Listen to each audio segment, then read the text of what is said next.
Negeri 2 Telaga Tunggal. Yang kami hormati Bapak Ibu Guru serta tenaga kependidikan SD Negeri 2 Telaga Tunggal. Alhamdulillah, wassalatu wassalamu ala asrafil anbiya'i wal mursalin sayyidina wa maulana Muhammadin wa ala alihi wa sahbihi ajma'in. Amma ba'd. Rabbi ishrah li sadri wa yassir li amri wahlul 'uqdatam min lisani yafqahu qawli. Bapak Ibu yang kami hormati, sebelum acara pada siang hari ini kita mulai, marilah kita senantiasa memanjatkan puji syukur kehadirat Allah Subhanahu wa Ta'ala, karena sampai pada saat ini kita masih diberikan kesempatan untuk bisa berkumpul serta melaksanakan kewajiban kita masing-masing dalam keadaan sehat tanpa suatu halangan apapun. Yang kedua, marilah kita selalu memanjatkan sholawat kepada junjungan kita Nabi Agung Muhammad SAW, yang kita nantikan syafaatnya baik di dunia maupun di akhirat. Sebelum acara pada siang hari ini kita mulai, saya akan membacakan susunan acara.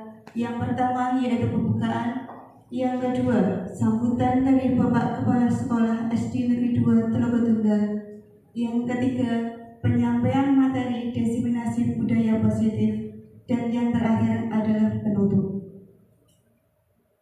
Untuk acara yang pertama yaitu pembukaan, marilah kita buka acara pada siang hari ini dengan bacaan basmalah bersama-sama.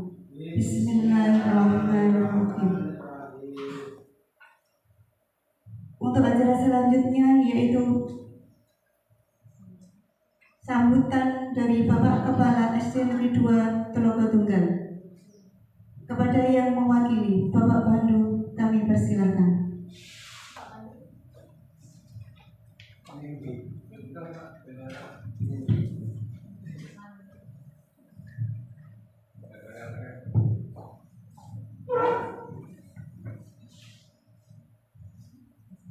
Assalamualaikum warahmatullahi wabarakatuh. Bismillahirrahmanirrahim. Alhamdulillahirabbil alamin. Wassalatu wassalamu ala asrofil anbiya'i wal mursalin sayyidina wa maulana Muhammadin wa ala alihi wa ashabihi ajma'in. Amma ba'd. Kepada Bapak Ibu Guru SDN 2 Telaga Tunggal yang kami hormati, pertama-tama marilah kita memanjatkan puja dan puji syukur kehadirat Allah Subhanahu wa Ta'ala, karena pada kesempatan hari ini kita semua masih diberikan kesehatan jasmani maupun kesehatan rohani, sehingga kita bisa berkumpul di ruangan ini dengan keadaan sehat walafiat, tidak ada halangan suatu apapun. Tidak henti-hentinya salawat salam saya aturkan kepada baginda Nabi Muhammad Rasulullah SAW. Biqauli Allahumma shalli ala sayyidina Muhammad wa ala ali sayyidina Muhammad.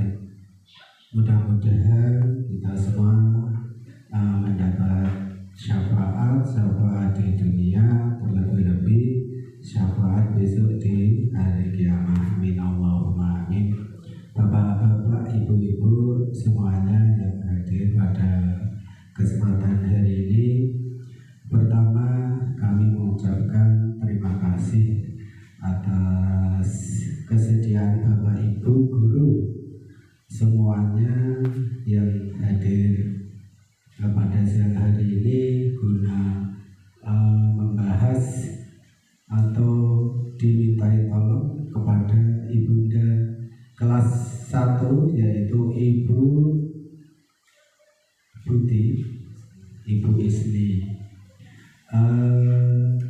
yang akan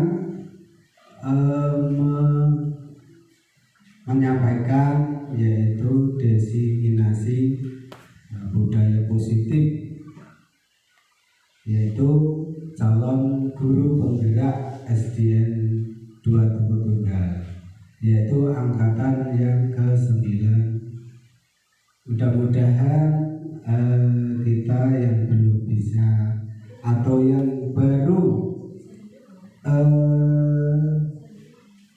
menjadi calon guru bergerak, mudah-mudahan bisa nyusul kepada Ibu Isli yang sudah menjadi calon guru bergerak, diantaranya yaitu Bapak Suwarno juga. Kemudian yang lain mudah-mudahan semuanya terekrut menjadi guru penggerak. Amin Allahumma amin.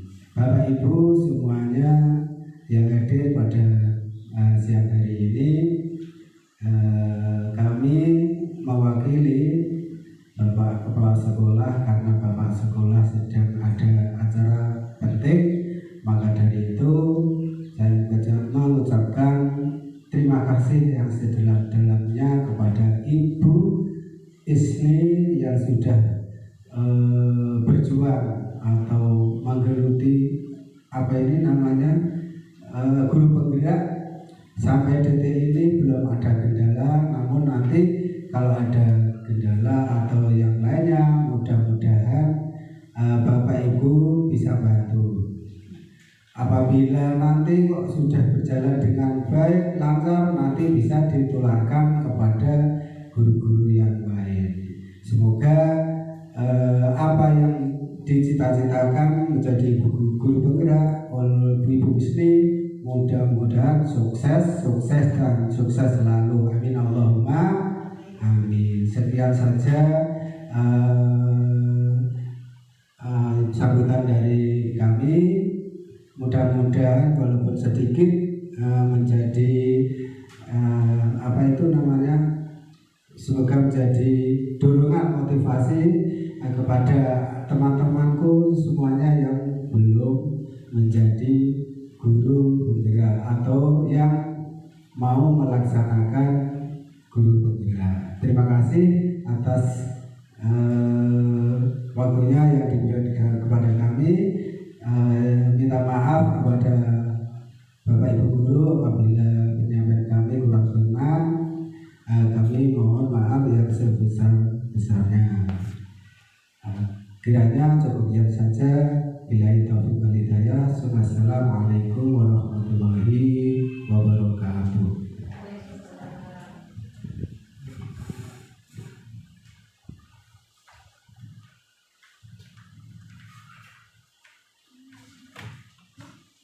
Terima kasih. Untuk acara yang ketiga, yaitu acara inti penyampaian materi diseminasi budaya positif oleh Bu Isli Masruka. Kepada Bu Isli Masruka kami persilakan.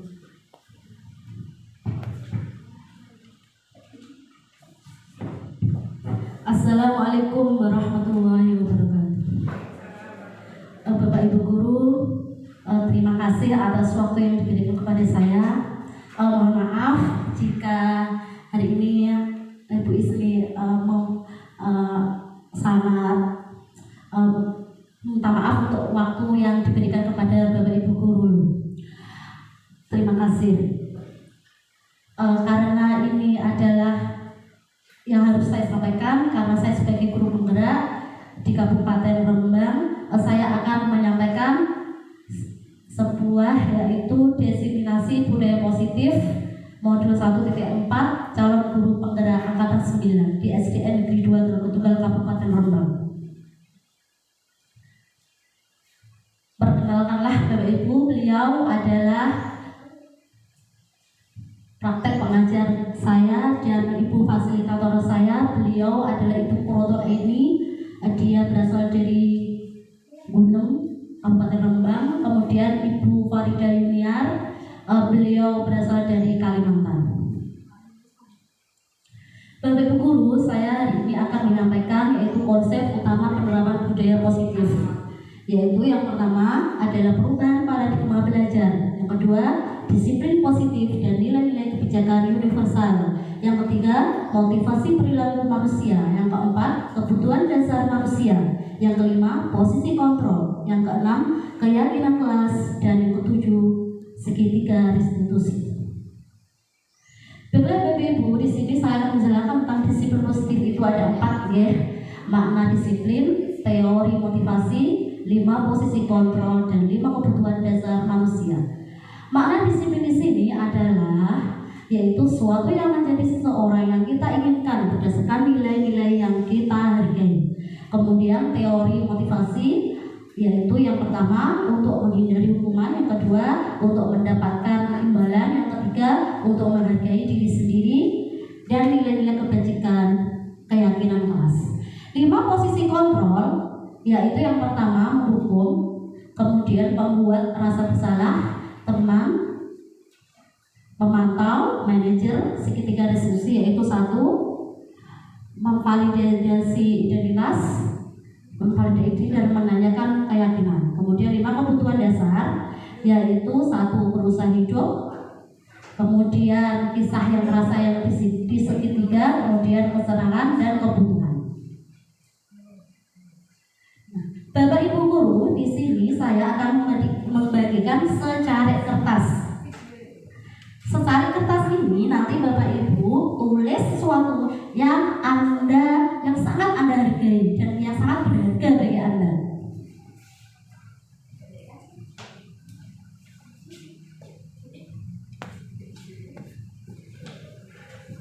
Nah, Bapak Ibu guru di situ ada ya. Cobalah Bapak Ibu tulis sesuatu yang berharga, Bapak Ibu guru. Sesuatu yang berharga, pokoknya sesuatu di genggam Anda, sesuatu yang sangat berharga bagi Bapak Ibu guru. Sudah? Ya. Ada A adalah misalkan A adalah Bu Tuti dan B adalah Mbak Bu Mimah. Sekarang teman Anda B ingin sekuat tenaga untuk membuka genggaman tangannya Bu Tuti. Ayo coba. Ya, digenggam Bu. Oke. Kemudian Bu Mimah berusaha untuk membuka. Iya, membuka merayu bahkan menyuap. Nah, sudah. Nah, apa yang terjadi? Sudah. Apa yang terjadi? Nah, tetap tidak akan dibuka. Nah, karena Bu Tuti dia adalah sebagai pengontrol. Dibuka atau tidak itu tergantung Bu Tutinya. Bu Tuti apakah dia mau membuka atau tidak. Karena itu adalah sesuatu yang sangat berharga, ya, yang sangat berharga. Kemudian perubahan paradigma teori kontrol. Pilihan ilusi teori kontrol tadi. Kita sebagai guru sebagai pengontrol murid. Kemudian kritik dan membuat orang merasa bersalah dapat menguatkan karakter. Semua penguatan positif efektif dan bermanfaat. Orang dewasa memiliki hak untuk memaksa. Kemudian ilusi guru kontrol murid, yaitu di situ dijelaskan bahwa guru sedang mengontrol perilaku murid. Bahwa kita adalah sebagai guru adalah menuntun murid, kita harus mengontrol apa perkembangan murid itu sendiri sesuai dengan bakat dan minatnya. Kemudian, nah, di sini ada ilusi bahwa orang dewasa memiliki hak untuk memaksa. Benar sekali, orang dewasa memiliki hak untuk memaksa, yaitu apapun yang dilakukan dapat diterima selama ada sebuah kemajuan, ya, dalam untuk jangka waktu panjang dan sebuah hubungan permusuhan akan membentuk. Di sini ada stimulus respon dan teori kontrol. Di situ ada perbedaannya, teori respon dan teori kontrol. Apa perbedaan teori respon dan teori kontrol? Perbedaannya teori respon dan teori kontrol apa? Kalau teori respon itu apa? Realitas kita. Stimulus respon itu adalah realitas kita sama. Tapi kalau teori kontrol itu realitas kebutuhan kita berbeda dengan yang lain. Terima kasih Bu Mima. Ya, betul sekali. Realitas kita sama. Itu kalau stimulus respon. Kalau teori kontrol adalah realitas kita berbeda. Kemudian semua orang melihat yang sama. Setiap orang memiliki gambaran yang berbeda. Di situ kita dapat mengetahui bahwa apa perbedaan stimulus respon dan teori kontrol.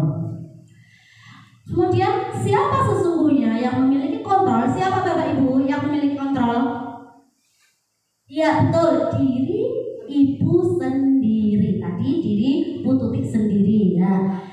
Ya, kemudian stimulus respon kita mencoba mengubah orang agar berpandangan yang sama dengan kita.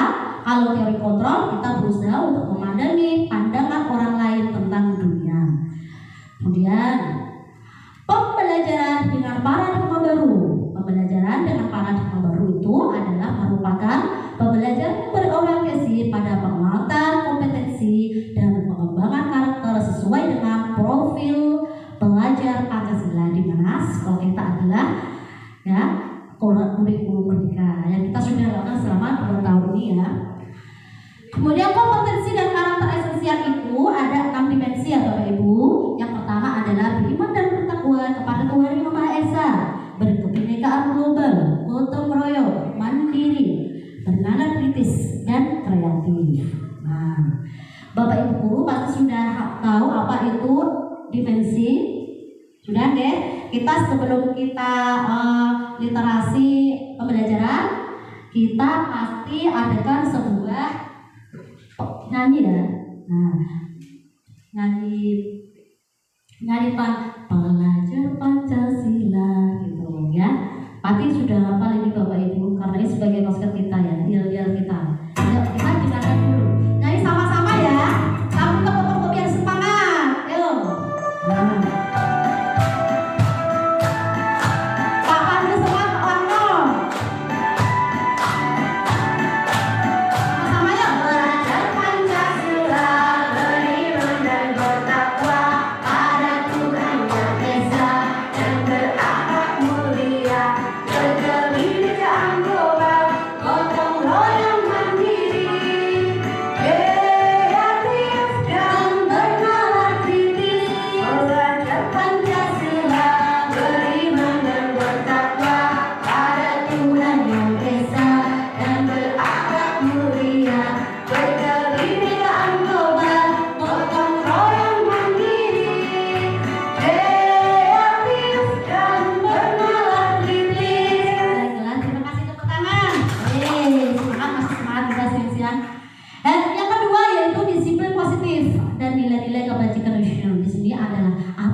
Sesuatu yang dilakukan seseorang pada orang lain untuk mendapatkan kepatuhan, ketidaknyamanan, bukan dengan apa yang kita hargai atau pencapaian suatu tujuan mulia. Kemudian nilai-nilai kebajikan universal, ya tadi beriman dan bertakwa kepada Yang Maha Esa, mandiri, bernalar kritis, berkebinekaan global, gotong royong dan kreatif. Nah, di sini 3 motivasi perilaku manusia. Ada 3 Bapak Ibu ya. Yang pertama, untuk menghindari ketidaknyamanan atau hukuman, itu termasuk motivasi eksternal. Kemudian yang kedua, untuk mendapatkan imbalan dari orang lain, itu juga termasuk motivasi internal eksternal. Yang ketiga, untuk menghargai diri sendiri, itu termasuk motivasi internal, berasal dari dalam kita sendiri atau tujuan disiplin positif. Kemudian 3 motivasi ini dapat ada 3 alasan motivasi perilaku manusia, yaitu yang pertama adalah untuk menghindari ketidaknyamanan atau hukuman. Dia adalah tingkat terendah dari motivasi perilaku manusia. Biasanya orang yang motivasi perilakunya untuk menghindari hukuman atau ketidaknyamanan, dia akan bertanya, apa yang akan terjadi apabila saya tidak melakukannya. Kemudian lanjut, yang kedua adalah untuk mendapatkan imbalan atau penghargaan orang lain. Ya, di sini satu tingkat di atas motivasi yang pertama. Di sini orang berperilaku untuk mendapatkan imbalan atau penghargaan orang lain. Kemudian yang ketiga adalah untuk menjadi orang yang mereka inginkan dan menghargai diri sendiri dengan nilai-nilai yang mereka percaya. Kesimpulannya adalah, Bapak Ibu guru, motivasi yang akan membuat seseorang memiliki disiplin positif karena motivasi perilakunya bersifat internal, bukan eksternal, Bapak Ibu. Sekarang tujuan dari disiplin positif yaitu menanamkan motivasi yang ketiga pada murid-murid kita, yaitu untuk menjadi orang yang mereka inginkan dan menghargai diri sendiri dengan nilai-nilai yang mereka percaya. Ketika murid-murid kita memiliki motivasi tersebut, mereka telah memiliki motivasi intrinsik yang berdampak jangka panjang, motivasi yang tidak akan berpengaruh pada adanya hukuman atau hadiah. Mereka akan tetap berperilaku baik dan berlandaskan nilai-nilai kebajikan karena mereka ingin menjadi orang yang menjunjung nilai-nilai yang mereka hargai. Kemudian di sini ada gambar siapa itu? Iya, Haja Dewantoro. Beliau merdeka menurut Ki Hajar Dewantoro. Ini adalah tutunan dari Ki Hajar Dewantoro. Mereka itu artinya tidak hanya terlepas dari perintah, akan tetapi juga cakap membuat memerintah diri sendiri. Ini menurut Ki Hajar Dewantoro tentang konsepsi keteladanan sikap, ya. Terus kemudian Bapak Ibu guru, apakah Bapak Ibu guru tahu apa perbedaan hukuman, konsekuensi dan restitusi?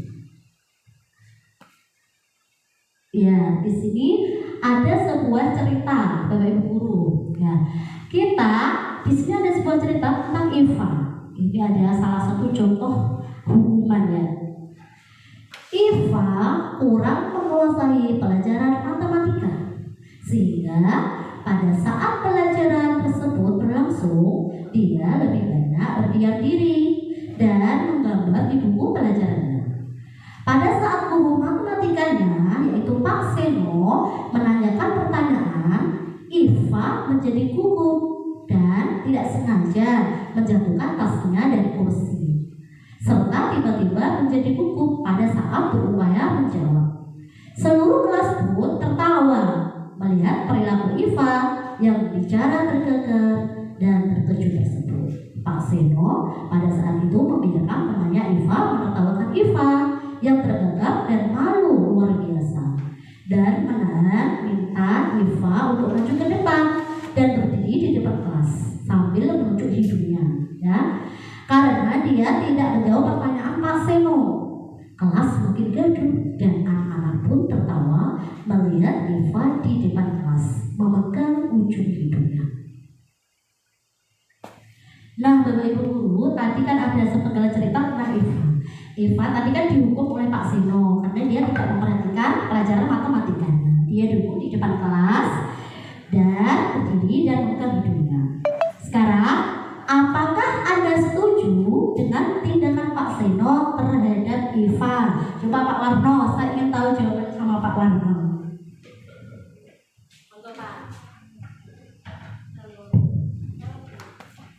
Terima kasih Bu Isni. Semoga pendidikannya lancar ya Bu. Ya, Bapak Ibu, pertanyaan yang pertama tadi Bapak Ibu sudah mengetahui dan melihat apa yang sudah disampaikan Bu Isni. Pertanyaan yang pertama adalah, apakah Anda sebagai Pak Seno itu setuju tidak dengan tindakan Pak Seno? Ini pendapat pribadi gitu, pendapat dari saya. Saya kebetulan sudah mengajar sejak tahun 2005 Bu, sampai sekarang tahun 2023, GTT 5 tahun, 8 tahun di SD Negeri Polbayem. Ini sampai sekarang, mulai tahun 2018 sampai sekarang bersama Bu Isni di SD Negeri 2 Tegal. Yang pertama, ketika saya membaca tadi yang disampaikan Bu Isni, pertama saya tidak setuju karena tindakan Pak Seno itu membuat anak siapa Iva ya Bu? Membuat anak Iva itu ditertawai teman-temannya. artinya di sini nanti IFA itu besok kalau dia dewasa itu mungkin sampai dia dewasa itu terngiang-ngiang ingatannya bahwa dia pernah disuruh Pak Seno berdiri di depan kelas terus disorai teman-temannya. Itu artinya apa? Secara tidak langsung itu Pak Seno menghukum si IFA. Itu yang pertama. Yang kedua, menurut saya tindakan Pak Seno terhadap IFA itu sebuah hukuman, Bu. Karena apa? Pak Seno itu bukan menanyai dulu, artinya tidak konfirmasi dulu kepada IFA. IFA itu kok dia melakukan itu sebabnya apa? Nah itu. Jadi Pak Seno itu langsung menjustis, langsung menghukum IFA bahwa IFA itu salah. Tidak konfirmasi dulu alasan IFA melakukan hal tersebut itu apa? Mengapa IFA melakukan hal tersebut? Itu pun sedikit pendapat dari saya. Mungkin bisa ditambahi Pak Pandu atau Bapak Ibu yang lain. Untuk Bu Isni, saya kembalikan waktu sebelumnya kepada Bu Isni. Terima kasih Pak Warno. Berikan aplaus untuk orang Bapak Ibu. Hebat sekali Pak. Jawabannya sangat hebat. Mohon maaf Bapak Ibu, apakah ada tambahan Pak Pandu? Oh iya, beliau adalah guru PAI kita. Monggo Pak.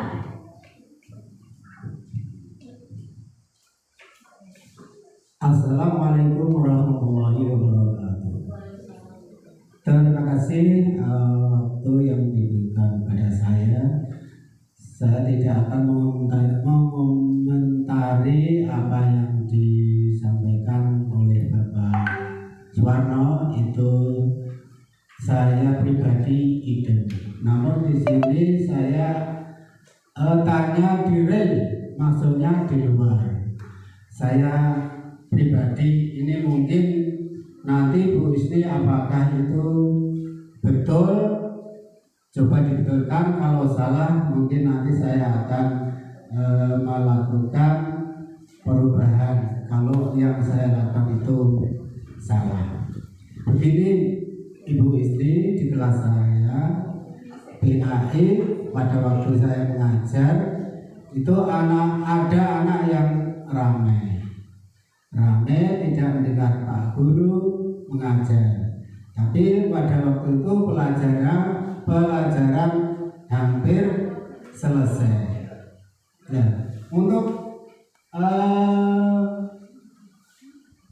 supaya anak itu tidak ramai dan tidak sendau guru sendirinya, itu saya melontarkan pertanyaan yang seharusnya pertanyaan itu belum dilakukan. Suatu contoh pelajaran agama, contohnya saja bab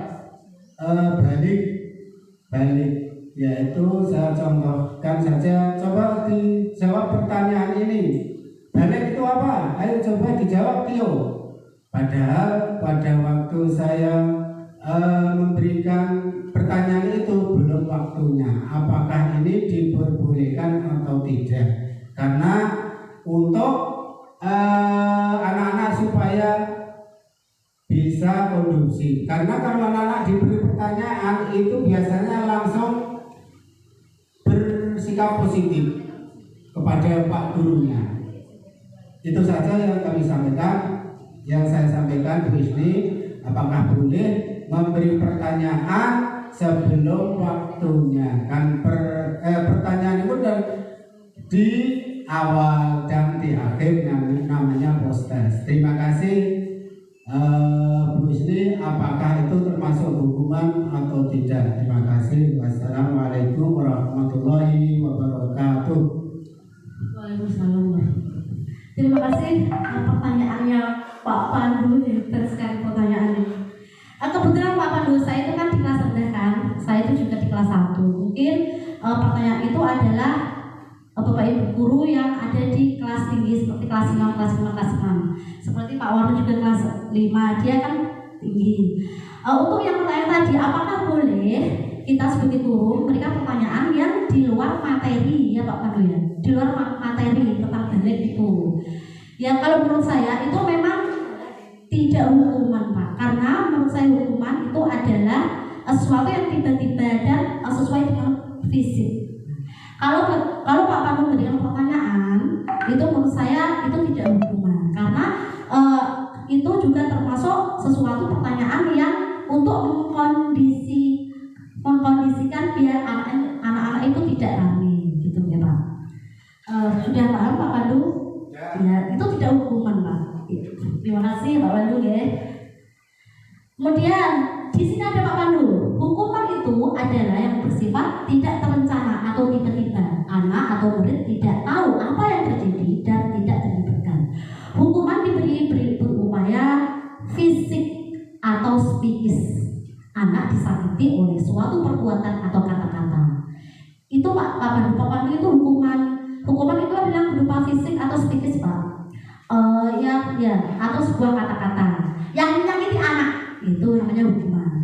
Kalau konsekuensi itu bersifat terencana atau sudah disepakati, sudah dibahas dan disetujui oleh murid dan guru. Murid juga mengetahui apa yang akan diterima kita terjadi pelanggaran ini, biasanya masuk di keyakinan kelas kan. Tindakan guru, coba Mas Bantiar biar fokus. Mencatat 100 kali di dalam buku kalimat, saya tidak akan terlambat lagi karena terlambat ke sekolah. Apakah itu termasuk hukuman atau konsekuensi? Monggo.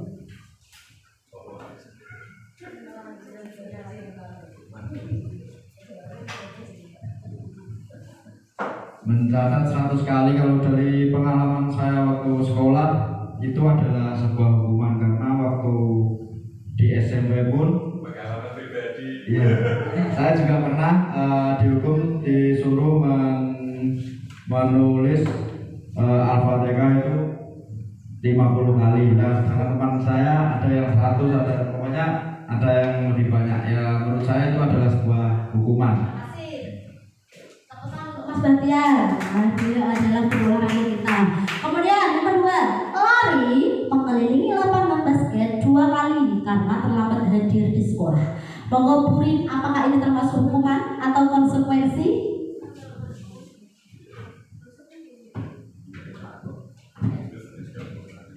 Baik, untuk lari mengelilingi lapangan basket 2 kali karena terlambat hadir di sekolah, menurut saya adalah sebuah hukuman karena menyangkut fisik. Terima kasih.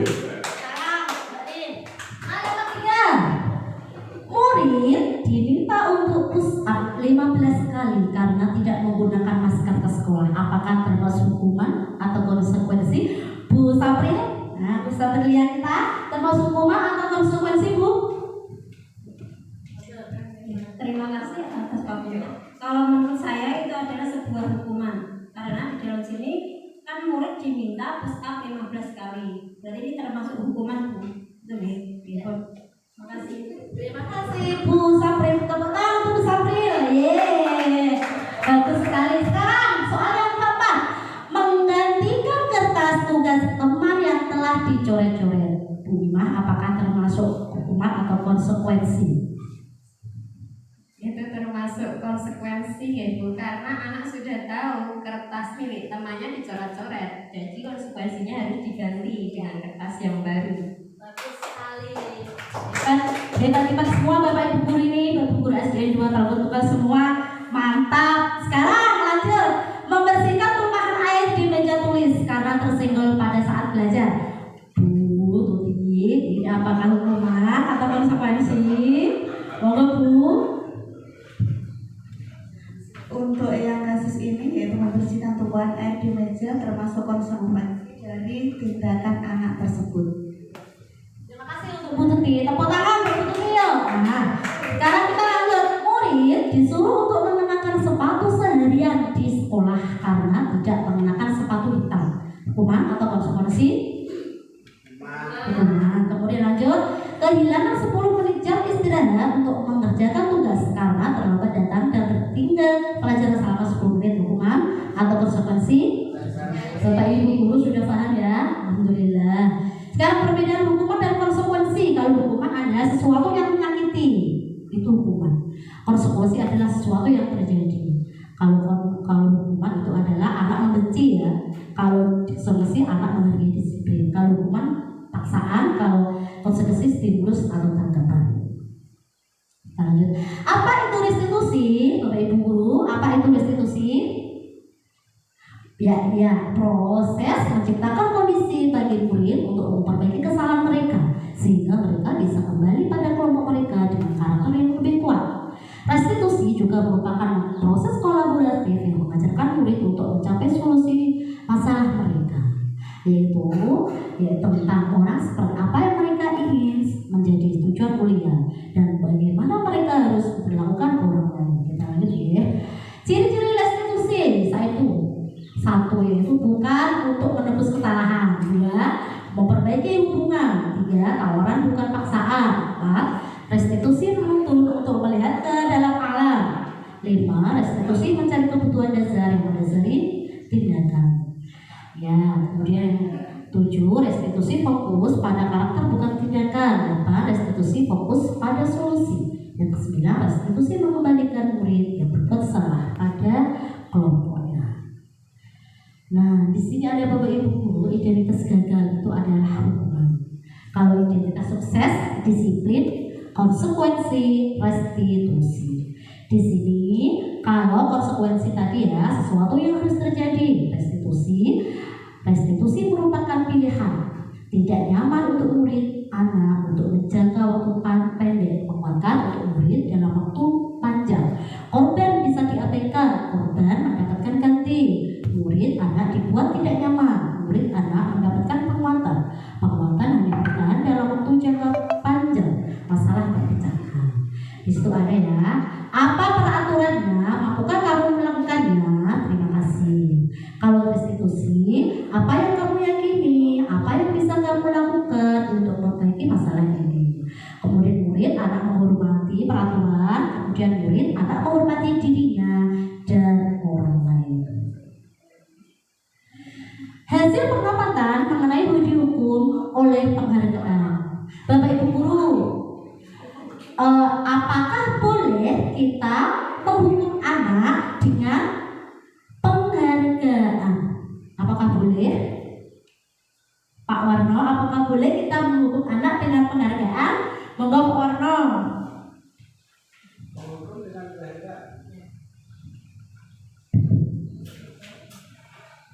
Ini pertanyaan yang sulit Bu. Apakah boleh anak itu dihukum dengan penghargaan?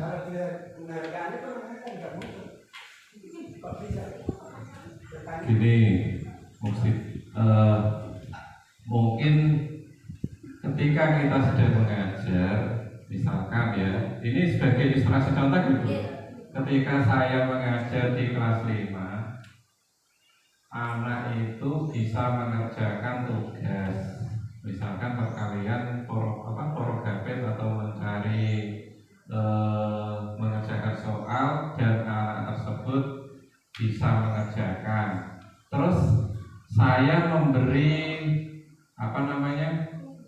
imbalan, misalkan saya beri permen 1, atau setiap anak yang bisa mengerjakan itu diberi permen, misalkan, itu apa termasuk memberikan imbalan dengan menghukum atau enggak? Itu yang pertama.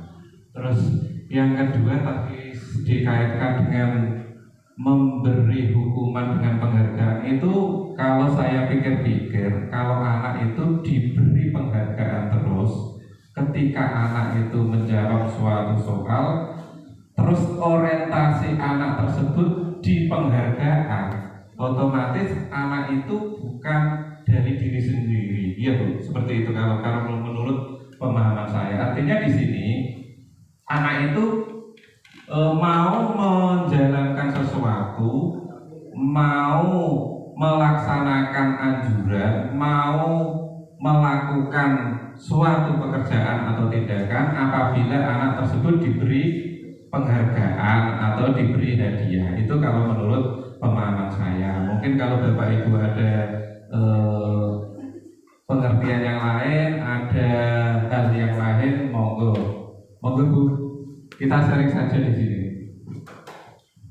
Monggo Bapak Ibu, tadi kepentingan Pak Warna adalah memberikan hukuman itu tidak boleh ya Pak ya, tidak efektif seperti itu ya. Gimana Bu Tuti, apakah setuju?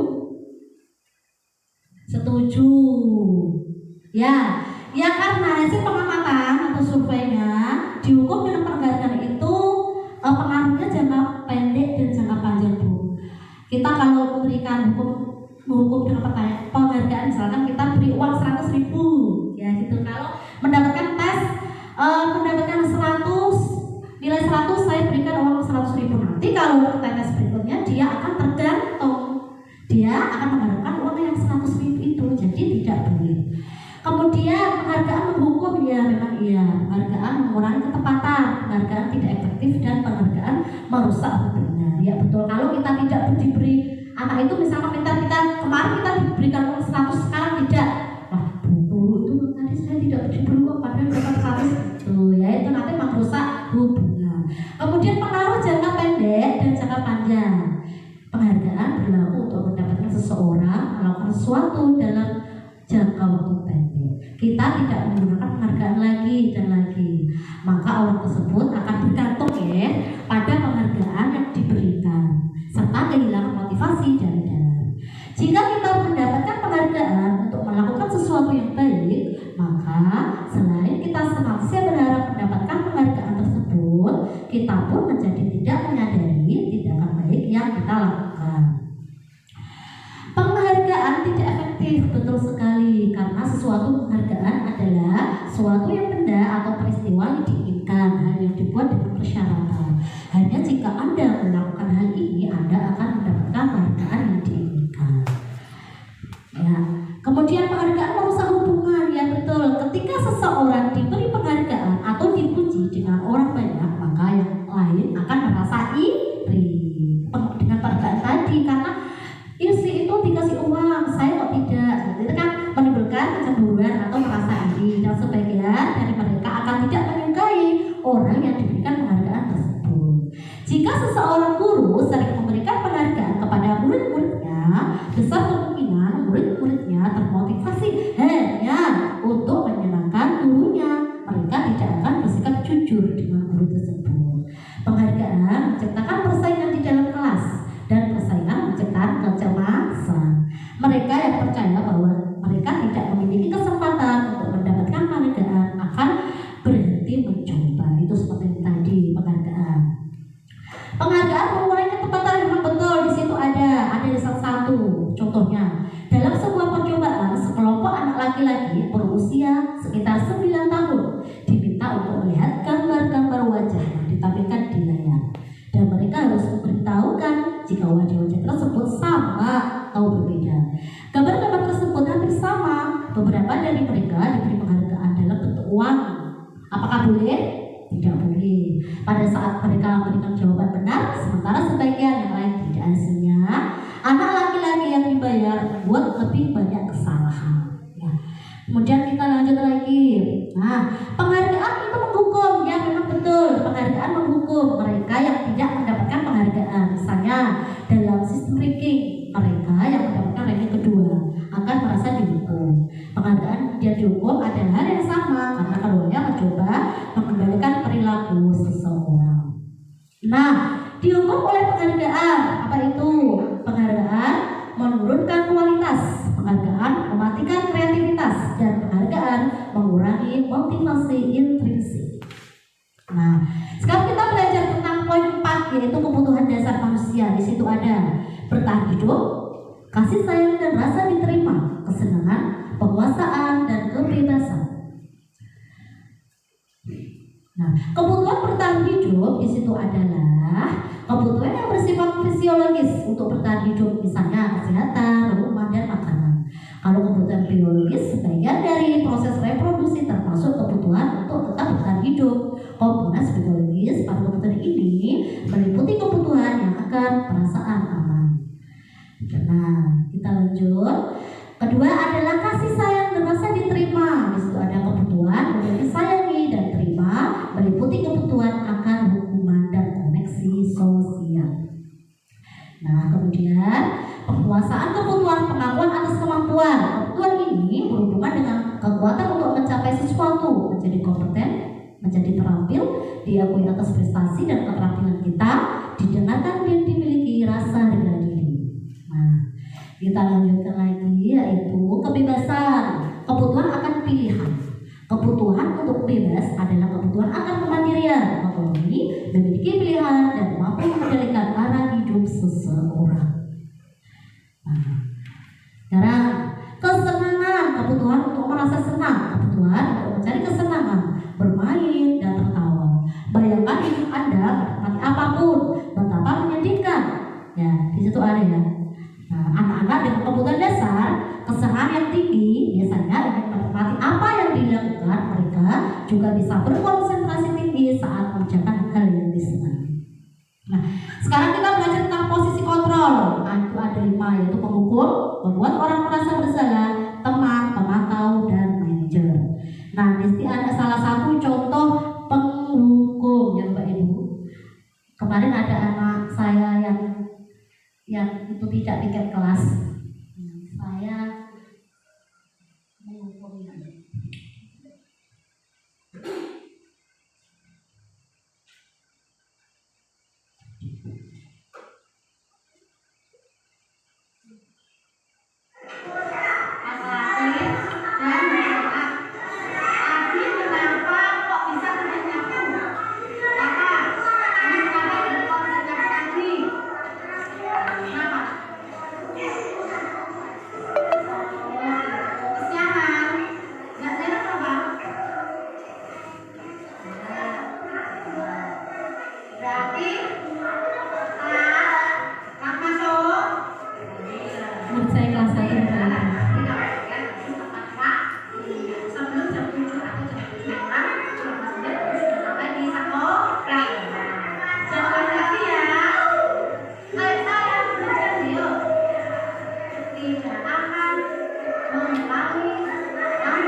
Nah, Bapak Ibu di sebelah saya menghukum anak-anak untuk mengerjakan piket kelas karena itu kan sudah jam 7 ya, tapi tetap saya suruh untuk membersihkan kelas. Saja kan tidak boleh ya, karena sudah jam 7 itu sudah mulai belajar. Kemudian ini adalah manajer saya sebagai wali kelas mereka.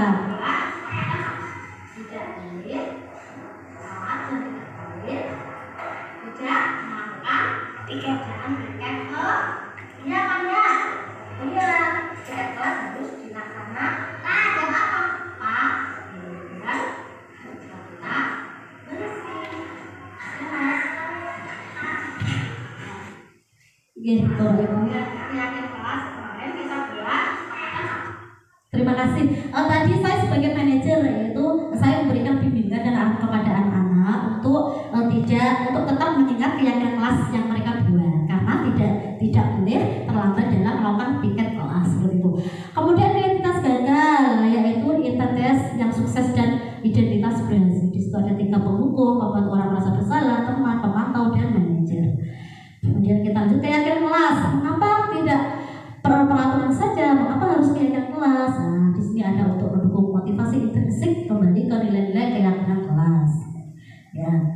Kemudian peraturan dan keyakinan apa bedanya peraturan dan keyakinan kelas? Kalau peraturan adalah selalu kembalikan buku ke tempatnya. Kalau keyakinan kelas tanggung jawab. Dilarang mengganggu orang lain. Kalau keyakinan kelas menghormati orang lain. Hadir 15 menit. Menghormati orang lain, dilarang melakukan kekerasan, keselamatan, menghormati orang lain. Nah, itu adalah perbedaannya. Kemudian segitiga restitusi, tahapannya dalam segitiga restitusi itu ada 3 Bapak Ibu: menstabilkan identitas, validasi kebutuhan, dan menanyakan keyakinan. Nah, di sini dapat dijelaskan segitiga restitusi. Ya, kamu tahu punya alasan mengapa melakukan itu? Adakah cara yang lebih efektif untuk mendapatkan apa yang kamu butuhkan? Ini Bapak Ibu. Kemudian di sini ada menstabilkan identitas. Contohnya, guru berkata, berbuat salah itu hal yang manusiawi, tidak ada manusia yang sempurna. Bapak Ibu guru juga bersalah, kita pasti bisa menyelesaikan masalah itu. Itu adalah contoh menstabiliskan identitas. Kemudian validasi kebutuhan. Guru berkata, kamu bisa saja kan melakukan hal yang buruk, tapi kamu tidak melakukannya kan? kamu pasti punya alasan mengapa melakukannya. Seperti itu, yang itu adalah validasi kebutuhan. Kemudian menanyakan keyakinan. Guru berkata, apa nilai yang kita percaya di kelas sekolah kita, nilai-nilai universal yang telah disepakati, seperti itu ya. Kamu ingin jadi anak seperti apa? Itu yang dinamakan menanyakan keyakinan kelas. Terima kasih Bapak Ibu. Di situ itu adalah diseminasi modul 1.4 yaitu tentang budaya positif. Terima kasih waktu yang diberikan kepada Bapak Ibu guru. Mohon maaf jika ada kesalahan atau tutur saya yang kurang berkenan. Terima kasih. Wassalamualaikum warahmatullahi wabarakatuh. Saya kembali kepada Bu Tuti. Tutup Bu Tuti.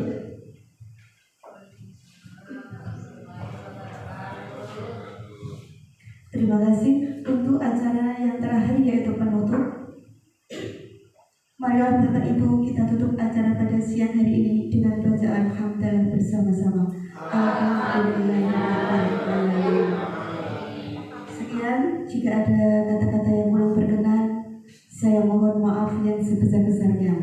Akhir kata, wassalamualaikum warahmatullahi wabarakatuh.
Belajar Pancasila, beriman dan bertakwa pada Tuhan yang Esa dan berakhlak mulia, berkebinekaan global, gotong royong mandiri, kreatif dan bernalar kritis.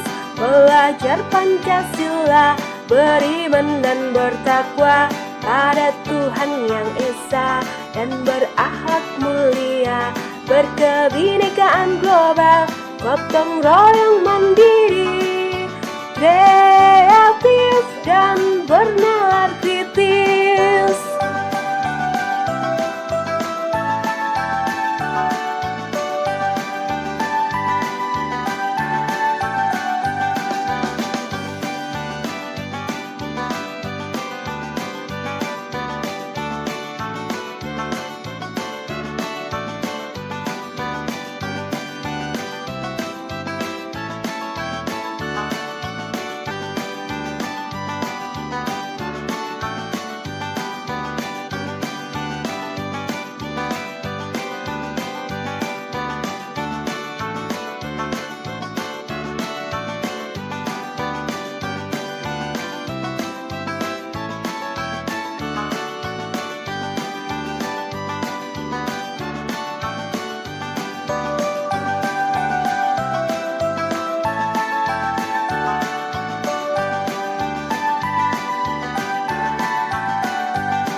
adalah lain kali kalau piket harus tepat waktu.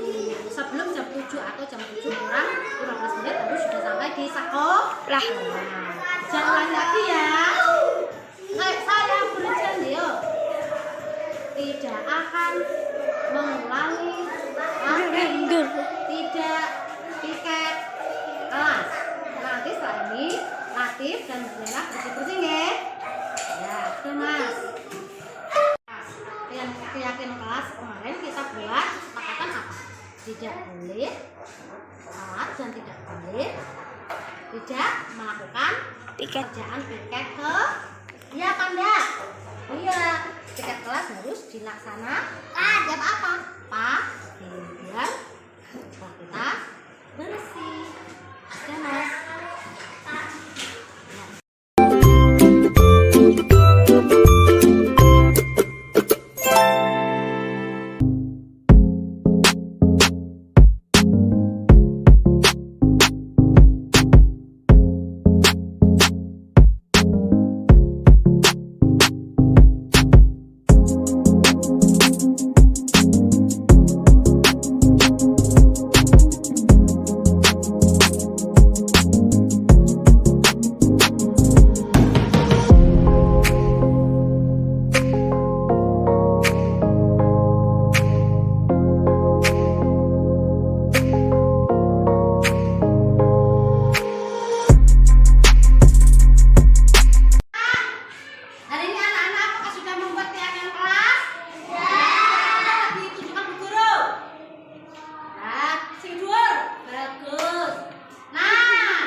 Ya, ini adalah